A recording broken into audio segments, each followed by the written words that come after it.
আজ হচ্ছে আমাদের পুরী যাওয়ার দ্বিতীয় দিন আর আমরা এখন আছি ভুবনেশ্বরে। ভুবনেশ্বর লিঙ্গরাজ মন্দির দেখার জন্য আমরা এসেছিলাম। লিঙ্গরাজ মন্দির হচ্ছে এই দিকটাতে, ওই যে মন্দির। আর এখন যাচ্ছি আমরা ভুবনেশ্বর মন্দির, তাই তো? হ্যাঁ, লিঙ্গরাজ। হ্যাঁ, কিন্তু ওইখানে গেলে ফোন টোন কোনো কিছু অ্যালাউ নেই, ওই জন্য আমরা সব কিছু রেখে যাবো, শুধু দক্ষিণাটা নিচ্ছি, নিয়ে চলে যাচ্ছি। আর এদিকে আমাদের মন্দিরটা হচ্ছে, ওই হচ্ছে মন্দির।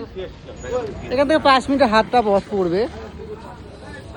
গরম কেমন? আমার ভীষণ ঘেমে যাচ্ছি পুরো একদম। মানে আমরা যখন দীঘায় গেছিলাম সেই সময় এত গরম ছিল না, কিন্তু পুরীতে যা গরম। ওই ওই ওই ওই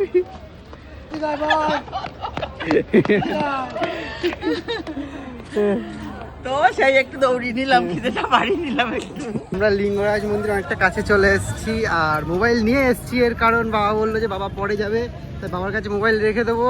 আর এদিকে মামি সাদা ড্রেস পরে নিয়েছে, ড্রেস চেঞ্জ করে নিয়েছে। আজকে আমার এই ড্রেসটা কেমন লাগছে তোমরা একটু কমেন্ট করে জানিও। আমি সব টুপিস নিয়ে এসেছি এবার। বাহ বাহ বাহ। মানে কোনো চুড়িদার ওসব কিছুই আমি নিয়ে আসিনি, কিন্তু এখন যে মানে জলে গিয়ে কি করবো সেটাই বুঝতে পারছি না। আর আমাদের ইচ্ছে ছিল যে স্নান করে ঢুকবো, কিন্তু আমরা লেট ঢুকে গেছি বলে যেন আমাদের স্নান করাটা হলো না। এটা হচ্ছে আমাদের এখন বড় মিস্টেক, আর কি করা যাবে, কিছু করার নেই। আর একদম পুরো সিম্পল ভাবে চলে যাচ্ছি, মাথা আসায়নি। এই হচ্ছে মন্দির, ভিতর থেকে তো নেওয়া যাবে না, ভিডিও করা যাবে না, তো বাইরে থেকে তোমাদেরকে দেখিয়ে দিলাম। আপনি আগে মন্দিরটা দেখে আসুন, হ্যাঁ, আর আমরা নিচটা দেখে আসি, তারপর আপনি মোবাইলটা রাখবেন। হ্যাঁ, তাহলে আমরা ঘাটের এখানে আছি, ঠিক আছে? এইখানটা চলে আসবেন। ঠিক আছে, তাহলে আমরা যাই, একটু জল মাথায় দিয়ে আসি। চলো দেখি। অনেকগুলো হাট যা খাড়াই। আমি আর নামবো না। কেন, ধরো দেখি। নামবো না কেন? আস্তে আস্তে ভর দে, একটু ভর দে। জয়ন্তীর পায়ে ব্যথা তো, যেহেতু ভেঙে গেছিল, ওই জন্য সাহেব এখন ধরে ধরে নামাচ্ছে। আর ওখানে একটা দাদু আছে, চান করছে, ওই সাইডে সব বসে আছে। এই সাইডেও কিন্তু মন্দির আছে, এই সাইডেও আছে, একই মন্দির।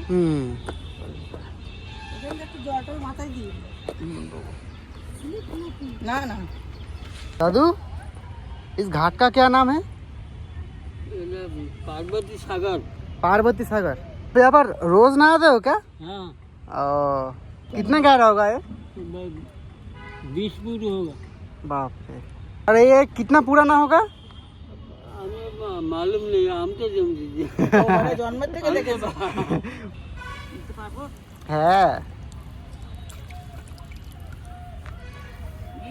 হ্যাঁ হ্যাঁ, মাছ যায়নি, মাছটা একটু ভালো করে ভেজিয়ে দাও। তো একটু জল মাথায় দিয়ে নিলাম, পবিত্র জল। हाँ, पवित्र होगा। হ্যাঁ, ওই যে উনি বললেন খুব পবিত্র জল, ওই জন্য একটু মাথাটা দিয়ে নিয়েছি।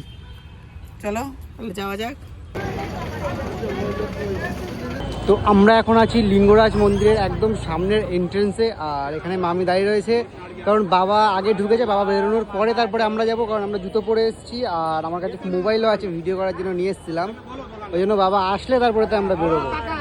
তো মন্দিরের সামনে থেকে কি মনে হচ্ছে, মন্দিরটা কেমন হতে পারে? কত সুন্দর সেটা ভালোভাবে দেখা, জুম করে দেখা, কত সুন্দর, মানে সব জ্বলছে একদম।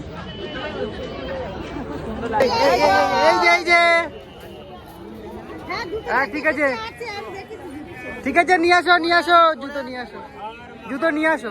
তো আমরা পুরো মন্দির দেখা কমপ্লিট। কেমন লাগলো মন্দির দেখে? খুব সুন্দর লাগছে, কিন্তু এত ছোট ছোট করে খোদাই করে এত সুন্দর ডিজাইন করা, কিন্তু সেই ডিজাইন এখনকার লোকেশন মানে মেরামত করছে, কিন্তু করতে পারবে না। এত সুন্দর দেখে এলাম। তুই বল, তুই তো দেখেছিস, তুই বল। হ্যাঁ, সেটাই, মানে মন্দিরে 108টা মন্দিরে এই সময়ের মধ্যে দেখাটা পসিবল না যদিও, তবুও যাই হোক করে আমরা দেখলাম, আর ভিতরে দেখছিলাম যে মেরামত চলছিল। আর সব থেকে যেটা বড় কথা সেটা হচ্ছে যে আগের বারে যখন আমি এসেছিলাম সেই সময় আমি শিব ঠাকুরকে ছুতে পেরেছিলাম, কিন্তু এইবারে এসে সেটা সুযোগ হয়নি। এবারে আর অ্যালাউ নেই, এবারে এবারে দূর থেকে দেখতে হয়েছে যে শিব ঠাকুরকে দেখো চলে যাও, কিন্তু আগে যখন আমি এসেছিলাম সেই সময় আমি পুরো টাচ করতে পেরেছিলাম। আমি অত ভেতরে যাবো ও আমাদের নিজে নিজে টিকা দিয়ে নিয়েছি, ওরা দেয়নি, শুধু পয়সা দাও আর টিকা নিজে নিজে আমি এই যে লাগিয়ে নিয়েছি। চ আমাদের সকালে এখন খাবার মানে টিফিন এসে গেছে, দেখো কি কি দিয়েছে। এখানে কেক আছে, এখানে কলা আছে, এইখানে ডিম আছে, আর এইখানটায় লাড্ডু, সেই লাড্ডু কিন্তু বড় বড় লাড্ডু সাইজগুলো খুব সাইজগুলো খুব সুন্দর সাইজ। তো এখন আমরা ব্রেকফাস্ট করব সব। একটা লাড্ডু খেলেই পেট ভরে যাবে। আমাদের লিঙ্গরাজ মন্দির ঘোরা হয়ে গেছে, এবার আমরা যাব কোথায়? উদয়গিরিতে। এই থেকে উদয়গিরি, খণ্ডগিরি, আর ওই জায়গাটার নাম কি আছে জানো? ধবলগিরি। বেশি আছে নন্দনকানন। নন্দনকানন। আমরা মোটামুটি 3-4 জায়গায় যাচ্ছি, এদিকে শ্মশান নিয়ে নিয়েছি। যাই হোক 3-4 জায়গায় মোটামুটি যাওয়া হবে।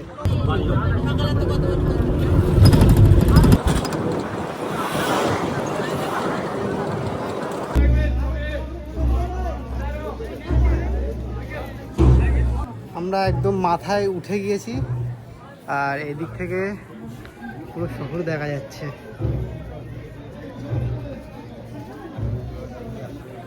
আবার কি যা হবে সব বাইরে বাইরে, একটা পাক মারবা চলে যাওয়া।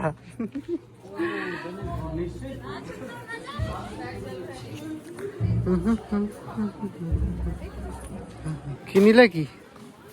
এই যে টুপিটা, বাহ, পিঙ্ক কালারের টুপি, কেমন লাগছে? সেই লাগছে, সিন্ডারেলা।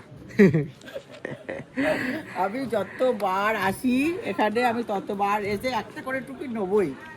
হ্যাঁ, এটা মানে আমার খুব ভালো লাগে। হ্যাঁ আর না, বাড়িতে গিয়ে আর এর কোনো হেলদোল থাকে না, কিন্তু যতক্ষণ ঘুরবো ততক্ষণ কিন্তু এরকমই ভাবে ঘুরবো। ভালোই লাগছে।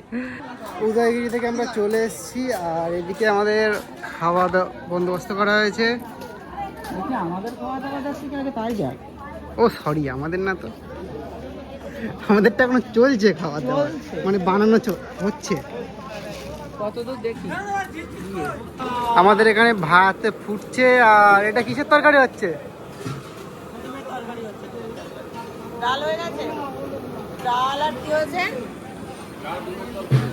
শুধু ডাল আর ডিমের তরকারি আর ভাত, তাই তো? না, আমাদের আজকে এতটা লেট হয়ে গিয়েছে, যার কোনো টাইম মতো না, আর এত সবাই মানে বাস দাঁড় করিয়েছে, মানে ভাবার মতো না। কারণ আমাদের অনেক লেট হয়ে গিয়েছে বলে আমাদের রান্না বান্না করতে খুব দেরি হয়ে গেছে। কিন্তু কাল থেকে আবার অলরেডি 4টে বেজে গেছে, তারপরে কাল থেকে আবার ঠিকঠাক, কিন্তু আবার আমাদের টাইম টু টাইম খাওয়া দাওয়া পারফেক্ট হবে। কি খাচ্ছ কি? নিয়ে খাচ্ছি। আরে এই দেখো তরকারি, এই দেখো চিকেন, কিন্তু আমাদের কিন্তু ডিম হয়েছে এদিকে। হ্যাঁ, দেখি। আচ্ছা চিকেন, ঠিক আছে। এই এই এক এক খেয়ে নিলে। একা একা না, আমি সবাই বলেছি খাবে, তুমি খাবা? না না না না, তুমি বলছো খাবার, তাহলে কি করবো? দেখো ফেলা দাও, তুমি কি খাবার একটু? না, কেউ খাবে না। তো সবাইকে মোটামুটি বলেছি খাওয়ার কথা, কিন্তু কেউ যদি না খাতে আমাদের কিছু করার নেই। তো আমরা অলমোস্ট পুরীতে চলে এসেছি, আর ওটা আমাদের বাস যেহেতু পুরী আমাদের হোটেল পর্যন্ত যাবে না, তাই অন্য একটা বাস করা হয়েছে। আর এদিকে আমাদের পিছনের পুরো লাইনে বসে গেছে। একদম পুরো পিছনে ভীষণ ধাক্কা লাগবে, আর পুরো ঘেমে যাচ্ছি, এত পরিমাণে গরম। হোটেলে যাচ্ছি, এবার হোটেলে গিয়ে আবার দেখাবো যে আমরা কোন হোটেলে উঠেছি। আজকে এত টেনশনে ছিলাম, এই ফোনটা হচ্ছে তোমাদের দাদার ফোন, আর এইটা হচ্ছে বাবলুদার ফোন। দুটো ফোনই হারিয়ে গিয়েছিল বলতে কি বাসের মধ্যে ছিল, আর আমরা সব নেমে গিয়ে ও রুমে গিয়ে দেখি সেই ফোন নেই। ওই নিয়ে টেনশন করতে করতে আবার এই বাসে এসেছি। বাসে এসে দেখি সেই মানে ড্রাইভার পেয়ে রেখে দিয়েছে, এখন এই নিয়ে যাচ্ছি। মানে এখান থেকে আমাদের রুম অলমোস্ট 40-50 মিনিট লাগে যেতে, 20 কিলোমিটার বেশি। বল, প্রায় একটা ড্রাইভারের কাছে বললাম কত, 1000 টাকা বললো। প্রথম বললো 800 টাকা। হ্যাঁ। আমরা বললাম যাবো না। আর একটা অটোওয়ালার কাছে গিয়েছি, বলছে 1000 টাকা। আমি বলছি এ তো সেই চোর তাড়িয়ে ডাকাত পোষার মতো। তারপর 500 টাকায় আবার আমাদের নিয়ে এসছে, আবার এখন নিয়ে চলে যাবে। তো আবার রুমে গিয়ে আবার দেখাচ্ছি, টাটা।